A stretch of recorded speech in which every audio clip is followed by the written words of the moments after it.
നമ്മുടെ പുതിയ തലമുറ വലിയ വാഹനപ്രേമികളാണ്. സാധാരണ കൗമാരകാലത്ത് എത്തുമ്പോഴാണ് കുട്ടികളിൽ വാഹനപ്രേമം കൂടുതലായിട്ടും കണ്ടുവരുന്നത്. എന്നാൽ നമ്മോടൊപ്പം ഇന്നുള്ളത് 2 വയസ്സ് മാത്രം പിന്നിട്ട അഭിനവരാഗ് എന്ന കുട്ടിയാണ്. എങ്ങനെയാണ് മോന്റെ ഈ ഒരു വാഹനപ്രേമം കണ്ടെത്തിയത്? 1 വയസ്സ് കഴിയുമ്പോഴത്തേക്ക് ആദ്യം നാനോട് തുടങ്ങിയത്. നാനോ ആ സമയത്ത് ഇറങ്ങി. അപ്പോൾ നാനോ ആദ്യം റോഡിൽ കണ്ടാൽ പറയുന്നത്. പിന്നെ ഓരോരോ കാറ് കണ്ടു തുടങ്ങി. പിന്നെ ലോഗോ പെട്ടെന്ന് തിരിച്ചറിയുന്നത്.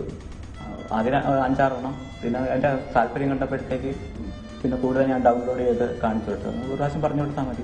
നമുക്കിനി മോനോട് കുറച്ച് വാഹനങ്ങളുടെ ലോഗോകൾ, നമുക്ക് പോലും അറിയാത്ത പല ലോഗോകളും എൻ്റെ കയ്യിൽ ഇപ്പോൾ ഉണ്ട്. അതൊക്കെ ചോദിച്ചു നോക്കാം. മോനെ, ഇത് ഏത് കമ്പനിയുടെയാ? ഇത് ഏത് കമ്പനി? മിത്സുബിഷി. ഇത്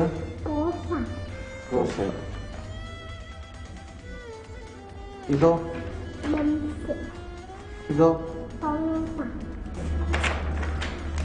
ഇത് ബെന്റലി. ഇത് ഷെവർലെ. ഇത് BMW. ഇത് ഇതോ? ഫോക്സ്വാഗൺ. ഇത് ലംബോർഗിനി. ഇത് ലാൻഡ് റോവർ. ഇത് ഫിയറ്റ്. ഇതിലൊക്കെ ഫിയറ്റ് അല്ലെങ്കിൽ ജനറൽ മോട്ടോഴ്സ് എന്നൊക്കെ എഴുതിയിട്ടുണ്ടെങ്കിലും അതൊന്നും വായിച്ച് മനസ്സിലാക്കാനുള്ള പ്രായം കുട്ടിക്കായിട്ടില്ല. അതുകൊണ്ട് തന്നെ ഇതെല്ലാം എംബ്ലങ്ങൾ കണ്ട് മാത്രമാണ് അഭിനവരാഗ് തിരിച്ചറിയുന്നത്. ഇനി നമുക്ക് കുറച്ച് വാഹനങ്ങളുടെ പേരുകൾ ചോദിക്കാം. ഇതേതാ മോനെ ഈ വണ്ടി? നിസാന്റെ ഏതാ? ഇവാരിയ. എടുക്കാൻ. ഇതേതാ വണ്ടി?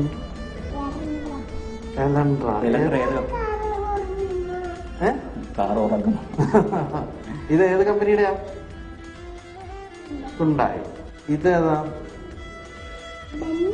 ബെൻസിന്റെ ഏത് വണ്ടിയാ? M class. എടുക്കാൻ. ഇതാണ് ആദ്യം കണ്ട വണ്ടി അല്ലേ? ഇതേതാ ഇത്? ഇത് ഇൻഡിക്ക. ഇത് സുമോ. ഇത് സുമോ ഗോൾഡ്. വേരിയന്റ് പോലും പറഞ്ഞു കഴിഞ്ഞു. കുറെ കാറുണ്ടല്ലോ. ഏതൊക്കെയാ? ഇതേതാ? ടൊയോട്ട. ഏതാ ഇത്? ഏത് വണ്ടിയാ ടൊയോട്ടയുടെ? എറ്റിയോസ്.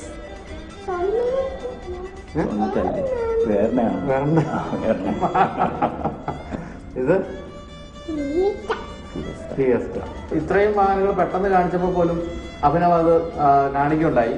ഇനിയിപ്പോ നമുക്കൊന്ന് വഴിയിലിറങ്ങി നോക്കാം അഭിനവിന് ഇനി കാണിക്കുന്ന ഏതൊക്കെ വാഹനങ്ങൾ തിരിച്ചറിയാൻ പറ്റുന്നുണ്ടെന്ന്. ഇതേതാ? പോളോ. പോളോ പോളോ സ്പീഡിൽ പോകുന്നു. ഇതേതാ? ലോറ. യെസ്. ഇതേതാ? റെഡ്സ്. ഈ റെഡ് ഏതാ? ഇത് ലീവ. ഇതേതാ ഈ വൈറ്റ്? ലീനിയ. ഇതേതാ വരുന്നേ? നാനോ. അതേതാ?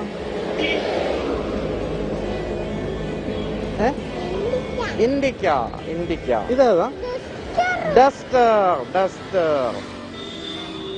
അങ്ങനെ ഇപ്പോൾ ഇന്ത്യയിൽ കാണുന്ന പല വാഹനങ്ങളും പല മോഡലുകളും നമ്മൾ ചോദിച്ചു കഴിഞ്ഞു. എല്ലാത്തിനും കുട്ടിക്ക് ഉത്തരമുണ്ട്. അത് ഏറ്റവും പഴയ കോളിസ് മുതൽ ഏറ്റവും പുതിയ റെനോ ഡസ്റ്റർ വരെയുള്ള എല്ലാ വാഹനങ്ങളും അഭിനവരാഗ് തിരിച്ചറിഞ്ഞു കഴിഞ്ഞു. അതുകൊണ്ട് തന്നെ ഈ പ്രായത്തിൽ നമുക്ക് ഒട്ടും പ്രതീക്ഷിക്കാവുന്ന ഒരു കാര്യമല്ല അഭിനവരാഗിൽ നിന്ന് നമ്മളിപ്പോൾ കേട്ടത്. ഇനി ഈ ആഴ്ച ലഭിച്ച ചോദ്യങ്ങൾ വായിക്കാം. ആദ്യത്തെ ചോദ്യം അയച്ചിരിക്കുന്നത് രാജേഷാണ്, സൗദി അറേബ്യയിൽ നിന്നാണ്. ചോദ്യം ഇതാണ്: എനിക്കൊരു സെൻ എസ്റ്റിലോയോ അല്ലെങ്കിൽ വാഗണാറോ വാങ്ങിയാൽ കൊള്ളാവുന്നുണ്ട്. 3-4 ലക്ഷം രൂപയാണ് ബജറ്റ്. വർഷത്തിൽ 30-40 ദിവസമേ ഞാൻ ഓടിക്കാറുള്ളൂ. അങ്ങനെ വാഹനം ഓടിക്കാതെ സൂക്ഷിക്കുന്നത് തെറ്റുണ്ടോ എന്നും ചോദിച്ചിരിക്കുന്നു. ഈ 2 വാഹനങ്ങൾ, അതായത് സെൻ എസ്റ്റിലോ അല്ലെങ്കിൽ വാഗണാർ, ഈ 2 വാഹനങ്ങളിലെ മികച്ച വാഹനം വാഗണാറാണ്. അതിന്റെ പ്രധാനപ്പെട്ട കാരണം സെൻ എസ്റ്റിലോയാണ് മാരുതിയുടെ വാഹനങ്ങൾ ഏറ്റവും കുറഞ്ഞ റീസെയിൽ വാല്യൂ ഉള്ള വാഹനം എന്നുള്ളതുകൊണ്ടാണ്. അല്ലാതെ വാഹനത്തിന് മറ്റ് പ്രശ്നങ്ങളൊന്നും ഉണ്ടായിട്ടില്ല. എന്നാൽ വാഗണാർ എന്ന് പറയുന്നത് ഇറങ്ങിയ കാലം തൊട്ട് ഇപ്പോൾ ഏറ്റവും പുതുതായിട്ട് വന്നിരിക്കുന്ന ബ്ലൂ വൈറ്റ് ബോയ് എന്നുള്ള പേരിൽ കമ്പനി ഇറക്കിയിരിക്കുന്ന വാഗണാർ വരെയുള്ള എല്ലാ വാഗണാറുകളും നല്ല രീതിയിൽ റീസെയിൽ വാല്യൂ ഉള്ളവയാണ്. അതുകൊണ്ട് തന്നെ വാഗണാറാണ് ആ തരത്തിൽ നോക്കുമ്പോൾ മികച്ച വാഹനം. ഇതുപോലെ വാഹന സംബന്ധിയായ സംശയങ്ങളുണ്ടെങ്കിൽ എഴുതുക. ഇമെയിൽ വിലാസം smartdrive@asianet.news.in. അടുത്ത ആഴ്ച മറ്റൊരു വാഹനത്തിന്റെ വിശേഷങ്ങളുമായി കാണാം. നമസ്കാരം.